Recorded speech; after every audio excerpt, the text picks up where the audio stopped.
Welcome back to Paranightmares, where the night whispers and we listen. If creepy tales and unsettling shadows are your kind of lullaby, you're in the right place.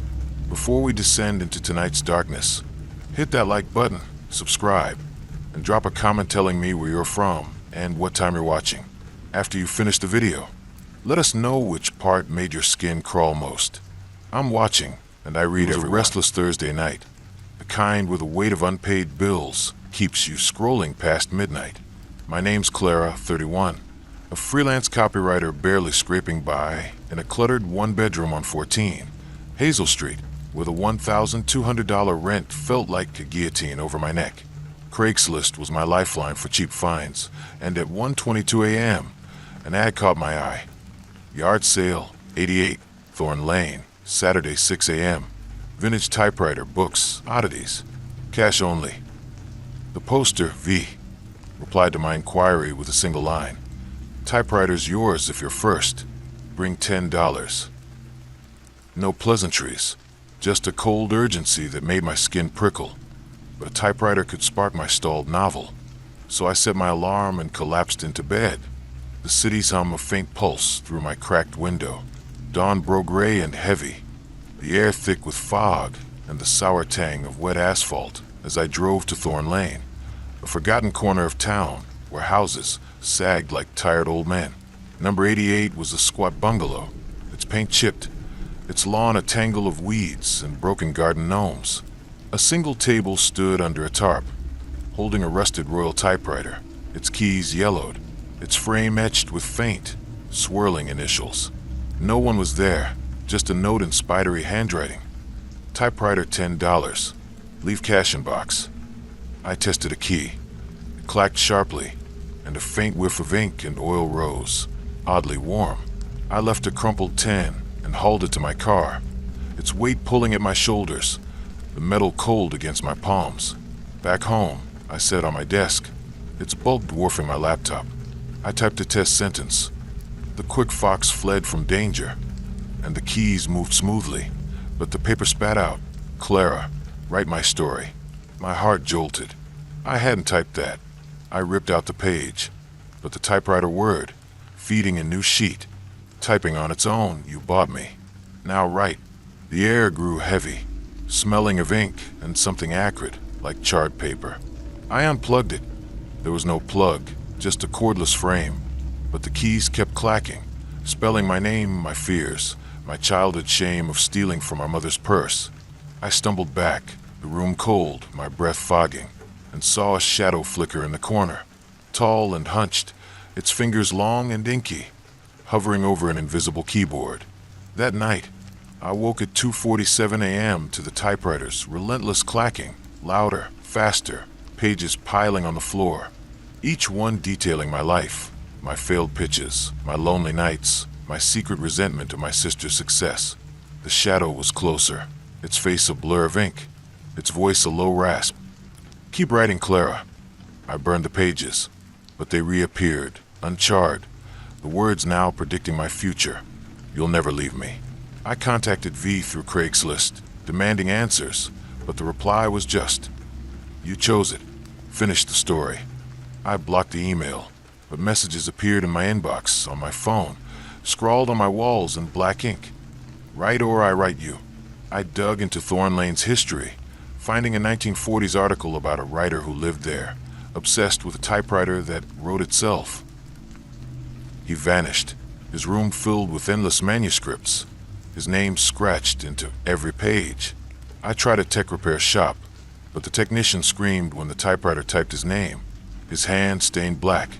I called a medium who sensed a presence, a scribe who never finished his tale, but the clacking drowned her chance, and she fled, her eyes wide with fear.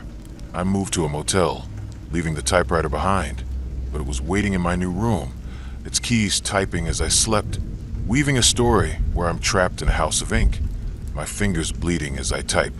The shadow is bolder now, standing at my bedside, its inky fingers tracing my wrists, leaving stains that won't wash off. I've tried smashing the typewriter, but the hammer bends, and the keys keep moving, faster, louder, spelling out a narrative where I'm its protagonist, forever bound to its story. I found a journal in my closet, not mine, filled with the same spidery handwriting, detailing a writer's descent into madness, each page ending with "finish it or become it." I've started typing its story, my hands shaking, the words not mine, but when I pause, the shadow's fingers guide mine, and I feel my thoughts dissolving into ink. I'm losing myself, my voice blending with its rasp, and I know it wants me to write until I'm nothing but words on its endless page.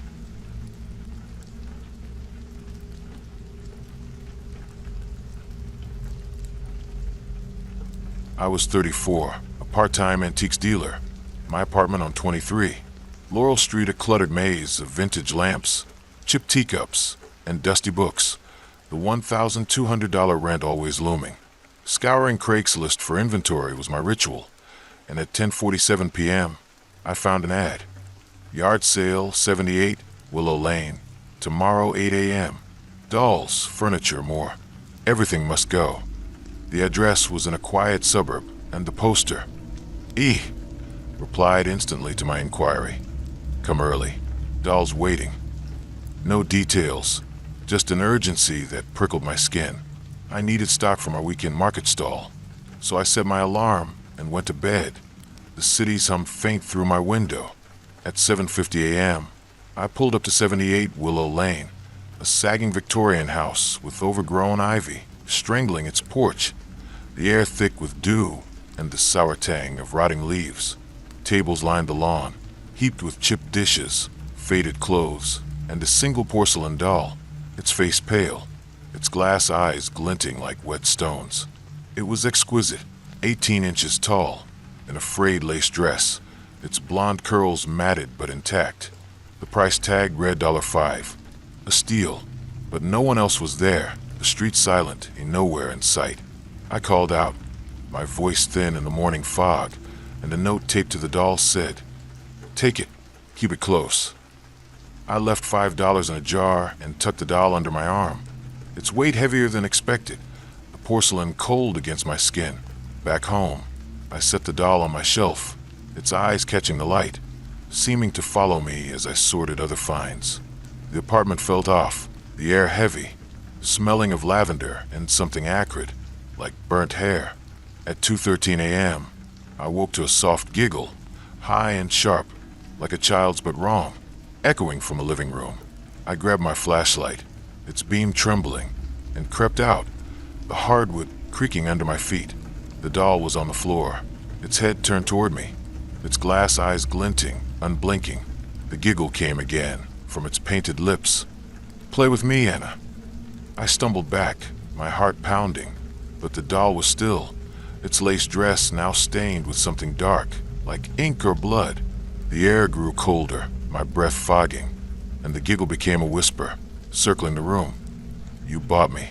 Stay." I tried to throw it out, wrapping it in a bag and tossing it in the dumpster. But by morning, it was back on the shelf, its dress wet, the lavender burnt smell stronger. I deleted the ad, but he messaged, "She's yours now." The messages kept coming on my phone, scratched into my mirrors, inked on my books, play. The doll moved every night, appearing in my kitchen, my bed, its giggles louder, its eyes brighter, the stains spreading. I found a Craigslist thread about a doll from a yard sale at 78 Willow Lane, linked to a child who died in that house, her spirit bound to the porcelain, claiming buyers. I contacted a medium, who paled at the doll's sight, saying it was a vessel, its spirit hungry for a playmate. She tried a ritual, but the giggles turned to screams, and she fled, her charm shattered. I moved to a new apartment, but the doll followed, appearing on shelves, its whisper in my dreams, demanding I play. I found a diary in my closet, not mine, written in a child's scrawl, begging for a friend, each page stained with blood. I've tried burning the doll, but it won't break, its giggles in my head, pulling me to be its playmate forever.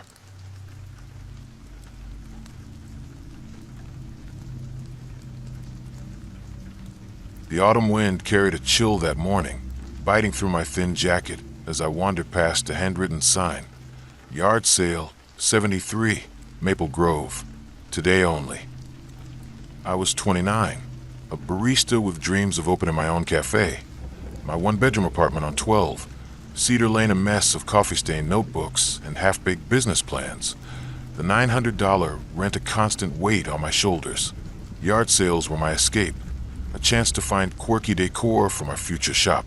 So I followed the sign, drawn by curiosity and the scent of damp leaves and distant chimney smoke.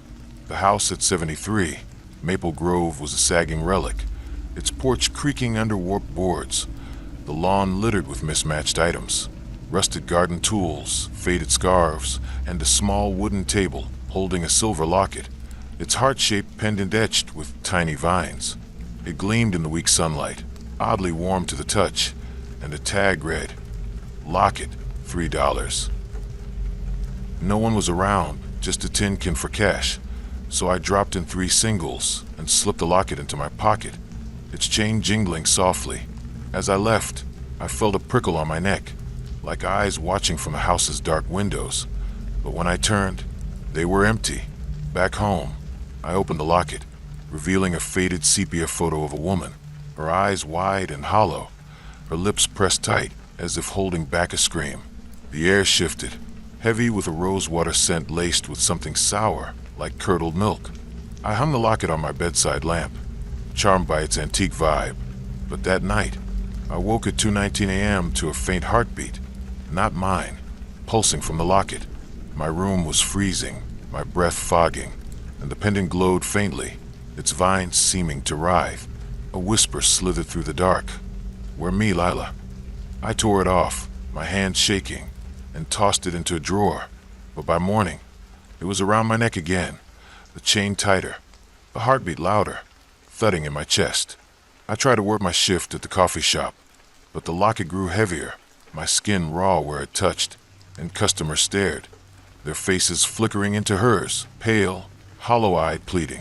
I dug into local history, finding a 1918 obituary for a widow at 73, Maple Grove, who drowned herself, clutching a locket with her lover's photo. Her name was Eliza, and neighbors swore she haunted the house, seeking someone to share her grief. The whispers grew into sobs, echoing in my apartment, the rosewater smell choking, now mixed with brackish water. I saw her in shadows, tall, draped in a sodden gown, her fingers dripping river muck, her eyes locked on mine.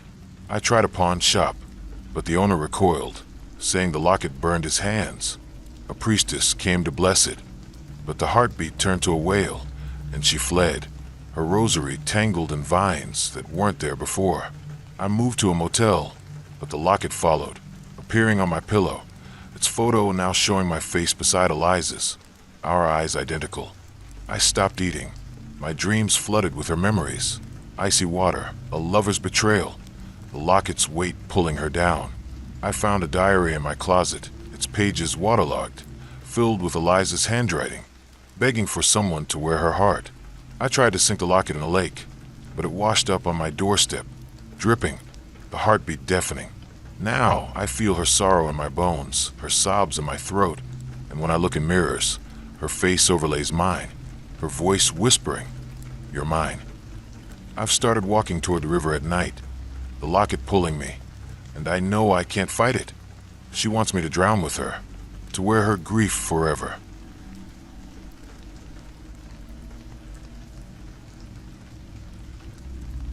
Rain battered my umbrella as I trudged through the muddy streets of Birch Avenue, drawn by a soggy cardboard sign nailed to a telephone pole.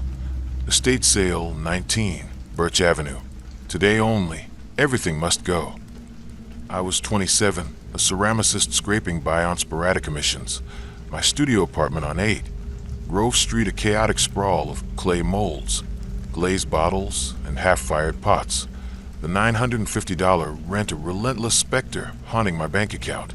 Yard sales were my muse, offering fragments of history to inspire my work, and the promise of unique pottery pulled me through the downpour, the air thick with the scent of wet earth and a faint metallic tang, like rust stirred by the storm. The house at 19, Birch Avenue, loomed like a forgotten relic, its clapboard siding warped, its windows clouded with grime, the lawn a swamp of weeds and scattered debris. A single table stood beneath a drooping oak, its branches creaking ominously, laden with chipped plates, moth-eaten shawls, and a lone porcelain teacup, its rose pattern faded but intricate, the handle stained with dark, crusty streaks that looked unsettlingly like dried blood. A woman stood nearby, her face gaunt, her eyes shadowed under a tattered hood, her voice a low rasp. "Take the cup, $2.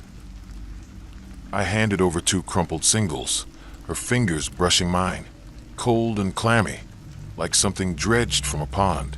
The teacup rattled in my bag as I hurried home, the wind carrying a faint moan, like a voice trapped in the oak's gnarled branches. But when I glanced back, the woman was gone, the table empty. In my studio, I set the teacup on my workbench, admiring its delicate craftsmanship, despite the stains. I filled it with chamomile tea, hoping to test its balance, but the liquid turned crimson, bubbling slightly, and the rose pattern seemed to pulse, the petals curling inward. The air thickened, heavy with a rose scent laced with rot, like flowers left too long in stagnant water. I sipped, and my tongue burned, tasting of copper and ash, my throat tightening as if I'd swallowed poison. I dumped the tea, scrubbing the cup, but the stain spread, and the roses bloomed brighter, their thorns sharper in the glaze. That night, I dreamed of a woman in a bloodstained dress, sipping from the teacup, her lips splitting, her eyes locked on mine as she choked, whispering, "Drink with me, Ethan." I woke at 3:04 a.m. to a clinking, like porcelain tapping wood, and found the teacup on my nightstand, though I'd left it in the kitchen. The air was freezing, my breath fogging in the moonlight, and the cup was filled with red liquid, steaming despite the cold. The whisper came again, clearer, from the shadows. "You bought my cup. Drink." I stumbled to the light switch, but it flickered, and a shadow moved, a woman, tall and skeletal, her dress tattered, her hands clutching an identical teacup, her mouth dripping red, her eyes hollow pits. I threw the cup against the wall, but it didn't break, landing upright, the liquid pooling on the floor, forming my name in crimson swirls. By morning, the teacup was back on my workbench, whole, the stains darker, the roses now etched with tiny faces, their mouths open in silent screams. I tried to work, shaping clay, but my hands trembled, and customers at my next art fair stared, whispering about a red stain on my lips I couldn't see.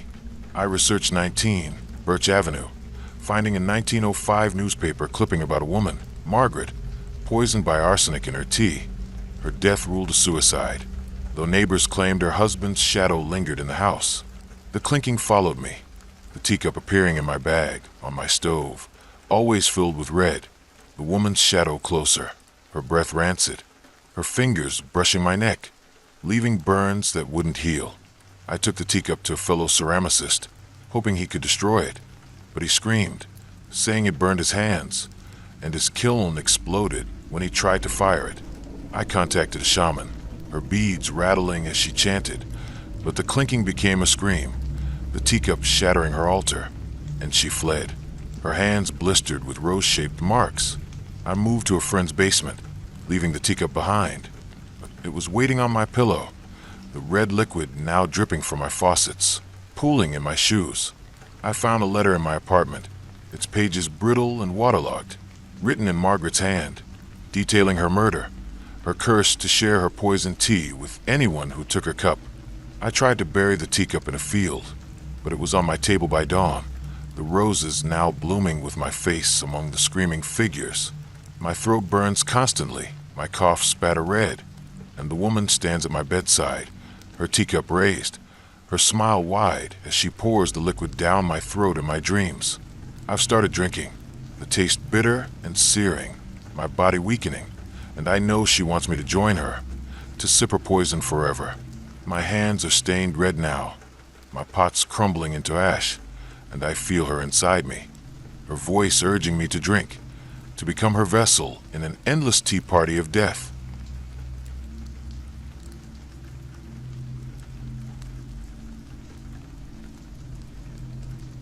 I was late for my shift at the antique shop, my bike rattling over cracked sidewalks when I spotted a yard sale sign taped to a lamppost.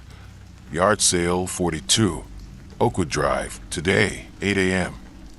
At 30, I was a watchmaker's apprentice, my tiny apartment on 15. Elm Street, a clutter of gears, springs, and old clocks. The $1,000 rent eating my meager paycheck. I loved the precision of timepieces, and a yard sale might yield a rare find to practice my craft. So I detoured.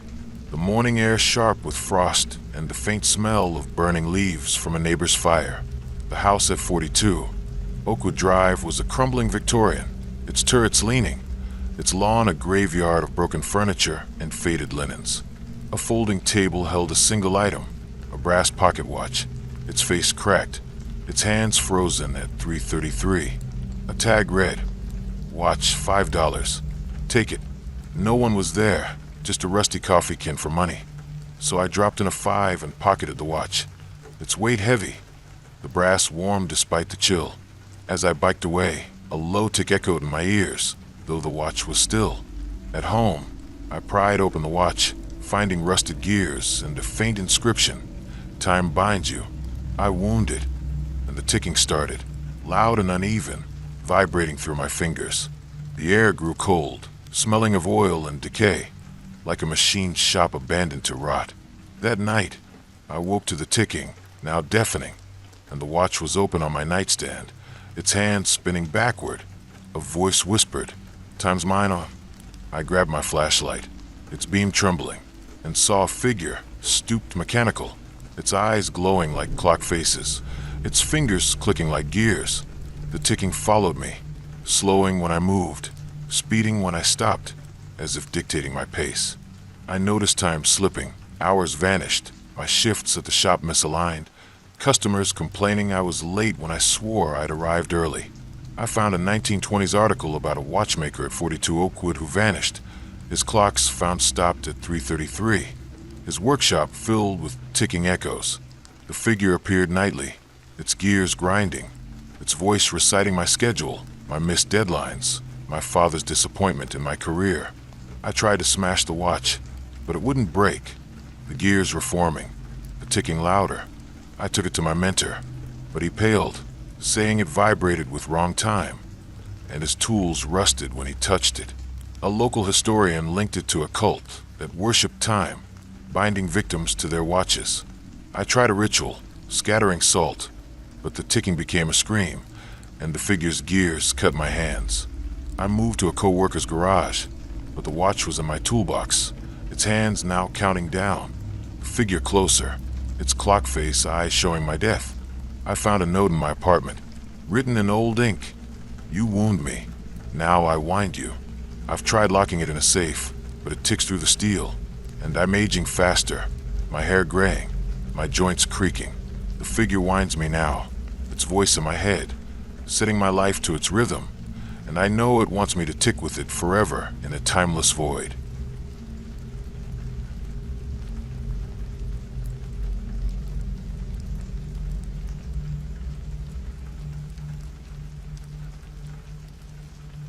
The summer heat was oppressive, the air sticky with humidity as I biked through the quiet streets of Willow Heights, my shirt clinging to my back. I was 28, an art restorer scraping by on freelance gigs. My one-bedroom apartment on 11, Spruce Lane, a cluttered studio of easels, paint tubes, and half-restored canvases. The $1,000 rent a constant threat to my passion. I'd always loved the thrill of finding hidden gems at yard sales, pieces with history to inspire my work. So when I spotted a handwritten sign taped to a mailbox, "Yard sale, 25 Willow Lane, today only, 7 a.m., I veered off course, drawn by the promise of something unique. The morning carried a faint scent of blooming honeysuckle, undercut by a strange, acrid tang, like turpentine left too long in the sun. The house at 25 Willow Lane was a dilapidated craftsman, its shingles curling, its porch sagging under the weight of neglect.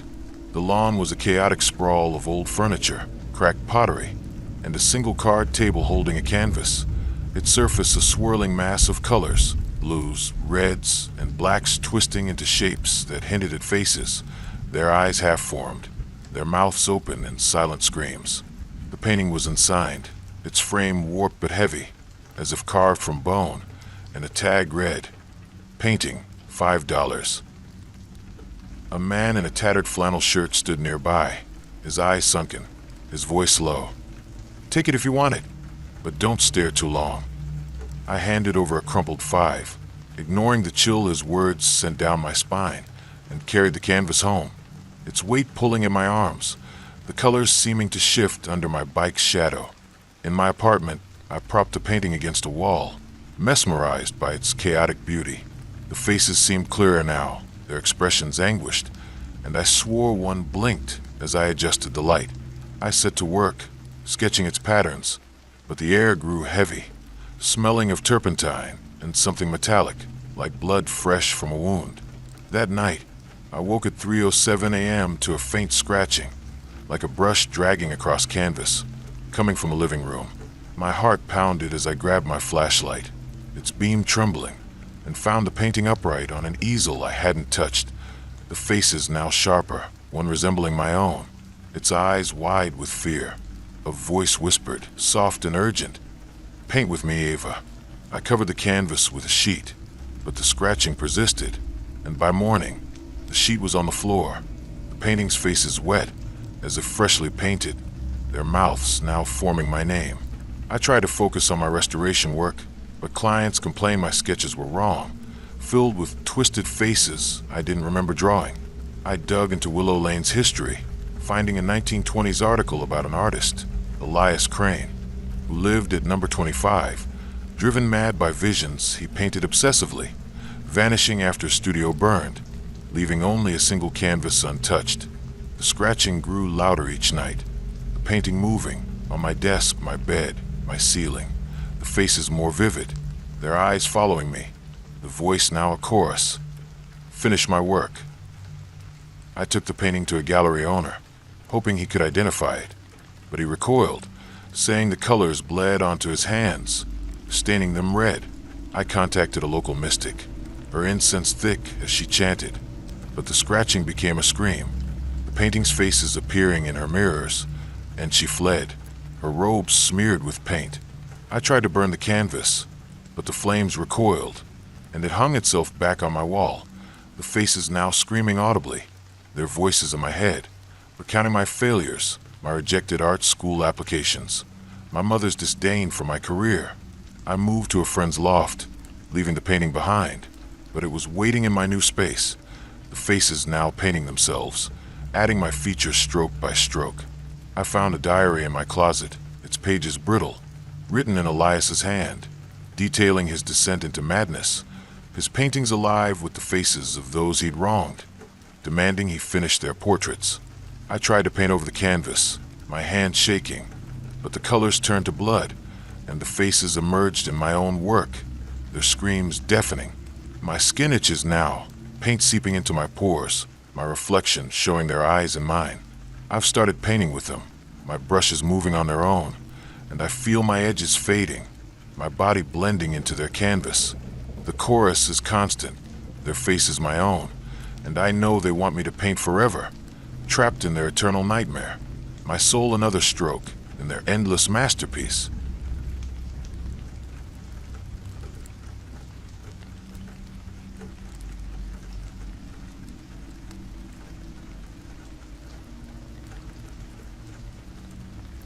I was running late for a carpentry job, my truck rattling through the back roads of Ashwood when a faded sign caught my eye.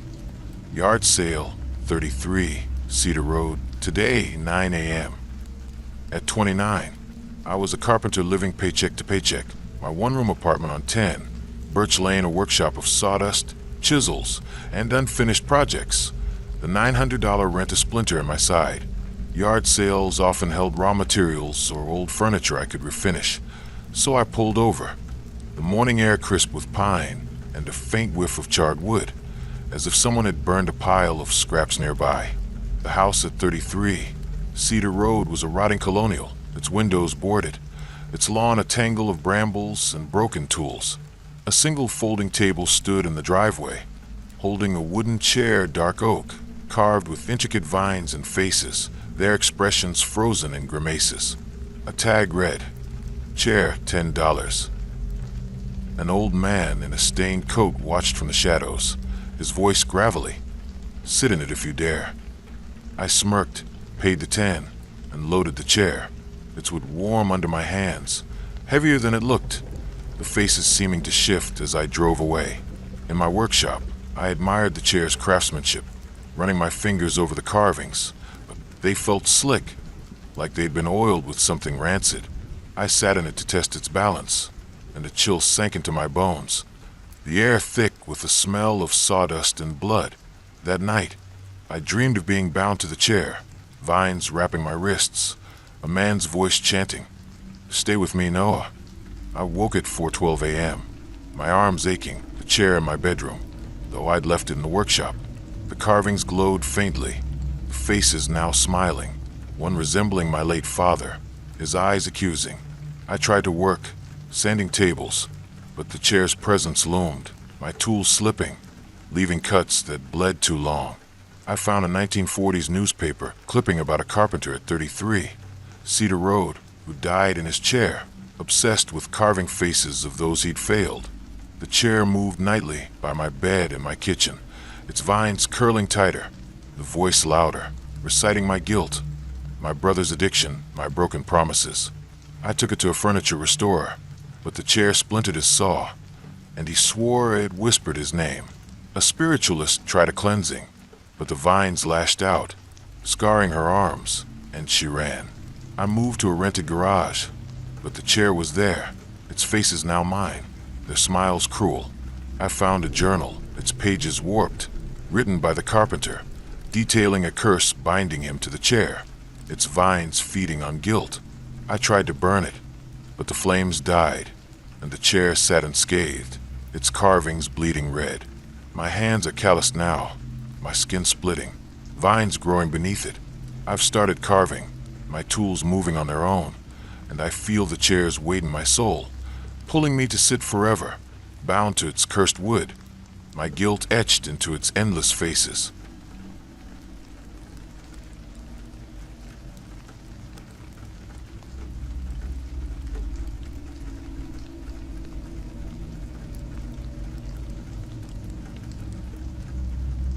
The fog was thick that Saturday morning, curling through the streets like a living thing as I jogged through Ashwood, my sneakers slapping wet pavement.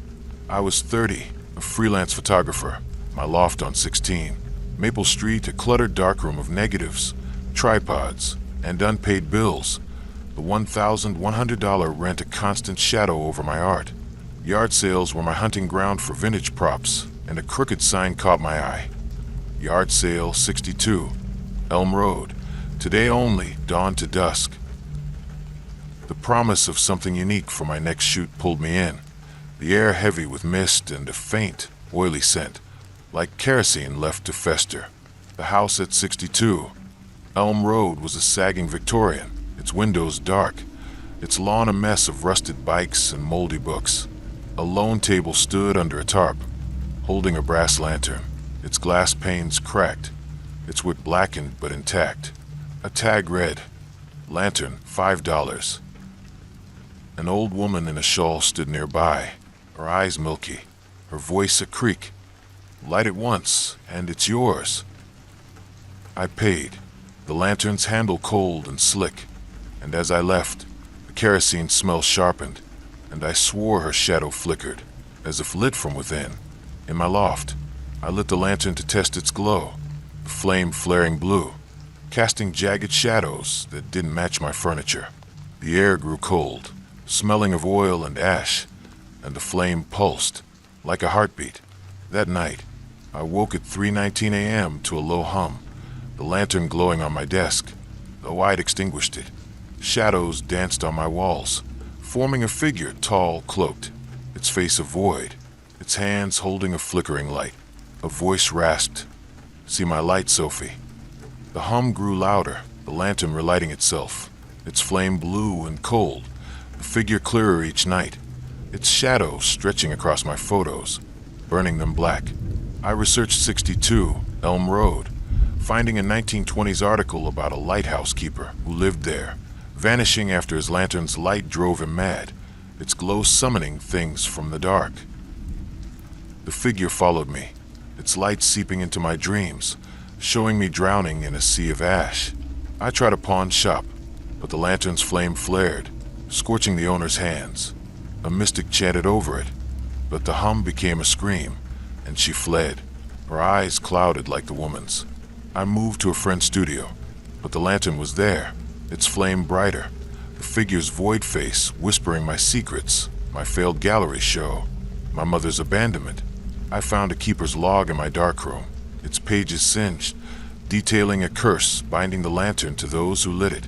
I tried dousing it in water, but the flame burned underwater, and the figure's light is in my eyes now, blinding me, its voice urging me to follow. My photos burn, my skin chars, and I see the sea in my mind, the lantern pulling me to shine with it forever in a blackened abyss.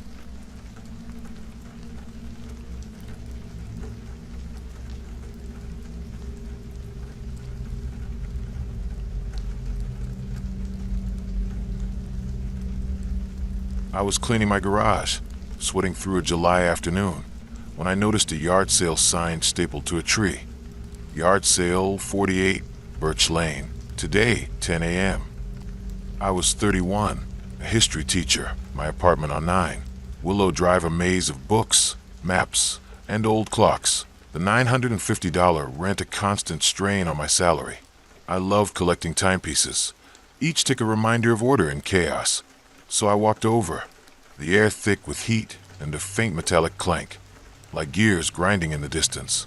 The house was a crumbling bungalow, its porch sagging, its yard littered with old shoes and warped records. A table held a mantel clock, its brass face dented, its hands bent, ticking erratically. A tag read, "Clock, $7. A man in a greasy cap nodded at me, his smile too wide. It keeps time in its way. I paid, the clock's weight heavy, its ticking loud in my hands, and as I left, the clanking followed, like a machine waking up. At home, I set the clock on my shelf, but its ticks were wrong, fast and slow, bending time. Hours vanished, I'd blink and lose a day. That night, I woke at 3:33 a.m. to a grinding, the clock's hands spinning backward, and a figure appeared mechanical, its body a mesh of gears, its eyes ticking like pendulums. It whispered, "Time's mine, Daniel." The air was cold, smelling of oil and rust, and my clock stopped, all stuck at 3:33. I missed classes, my students complaining of lost time, and I found a 1900s article about a clockmaker at 48, Birch Lane, who vanished, his clocks running backward, trapping time. The figure's gears ground louder, its voice reciting my failures, my divorce, my stalled research.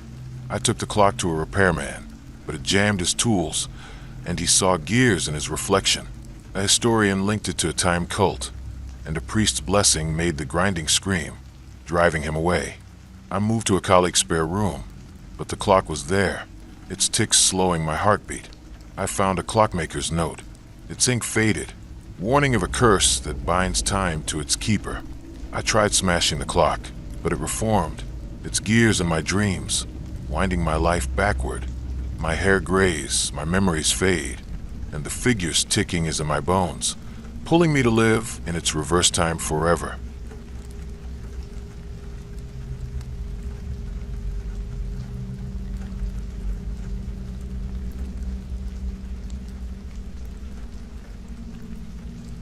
I was browsing a farmer's market, the air ripe with apples and fresh bread, when a yard sale sign caught my eye, tacked to a fence.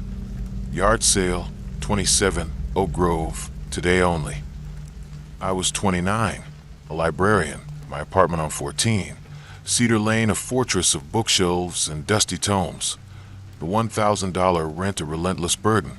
Rare books were my obsession, so I followed the sign. The afternoon buzzing with cicadas and a faint, musty scent, like old pages left in rain. The house was a faded cottage, its roof mossy, its yard a clutter of chipped mugs and old toys. A table held a leather-bound book, its cover blank, its pages yellowed, smelling of mildew. A tag read, "Book for $. A woman in a faded dress handed it to me, her eyes distant. "Read it carefully." I paid, the book heavy, its pages crackling, and as I left, the musty smell grew sharp like decay. At home, I opened the book, finding blank pages that slowly filled with jagged text, my name, my secrets, my childhood lies. A figure appeared, cloaked, its hands inked, its face a blank page. It whispered, "Read me, Zoe." The air was cold, the book writing my life, my failed relationships, my hidden debts. I burned it, but it was whole by morning, the text predicting my future. You'll read forever. I researched 27, Oak Grove, finding a 1910 story of a scribe who vanished, her book writing itself, consuming readers. The figure's ink stained my hands, its voice in my dreams, rewriting my thoughts. I took it to a rare book dealer, but the pages bled, staining his shop.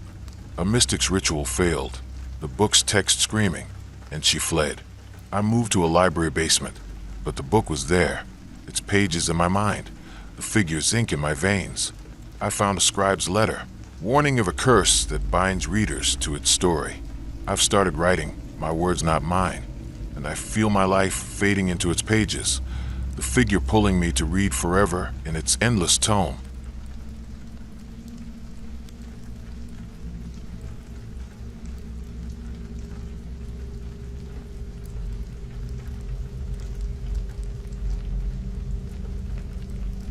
I was driving home from a late shift at the diner, the moon low over Ashwood, when a yard sale sign glowed in my headlights. Yard sale 39, Spruce Lane. Today only, night sale. I was 28, a chef's assistant, my apartment on 12. Pine wrote a mess of spice jars and recipe cards, the $900 rent eating my tips. Unique kitchen items sparked my creativity, so I pulled over. The night air cold with a strange, earthy scent, like soil freshly turned. The house was a dark ranch, its windows black, its yard a jumble of old pans and torn curtains. A table held a wooden box, its lid carved with eyes, unblinking and lifelike. A tag read, "Box $5. A man in a hooded jacket nodded, his voice low. "Open it if you want." I paid, the box heavy, its wood warm, and as I drove away, the earthy smell grew thick, like a grave. I opened the box in my kitchen, finding only darkness, but a cold wind rushed out, and eyes glowed within, staring. A voice hissed, "You opened me, Lila." The air froze, the box's eyes moving, the figure inside shadowy, its body a mass of blinking eyes emerging. I nailed it shut, but the eyes glowed through, the voice reciting my sins, my stolen recipes, my lies to my boss. I researched 39, Spruce Lane, finding a 1920s tale of a collector buried alive, his box cursed to trap souls. The figure's eyes followed me, its voice in my dreams, showing my death. I took the box to a carpenter, but it splintered his tools, and he saw eyes in the wood. A shaman's ritual failed, the box's eyes blinding her. I moved to a motel, but the box was there, open, its eyes in my mirrors. I found a collector's note, warning of a curse that binds openers to its gaze. I've tried burying it, but it's back, the eyes in my mind, watching, pulling me to join them in its endless dark.